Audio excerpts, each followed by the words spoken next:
amazing. I'd love to do that sometime this week. That was amazing. That is impressive, yeah. That was, yeah. Yeah.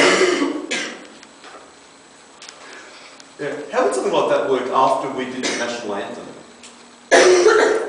So I was getting my guys to do the national anthem, like a cappella, and then out of that there'll be a big applause, and then if you go straight into that. A cappella? A cappella. Exactly what you did there. Exactly what you did there. How will it work? How will it work if you, well, my guys will be obviously singing the national anthem in Northern, there'll be a key change in English.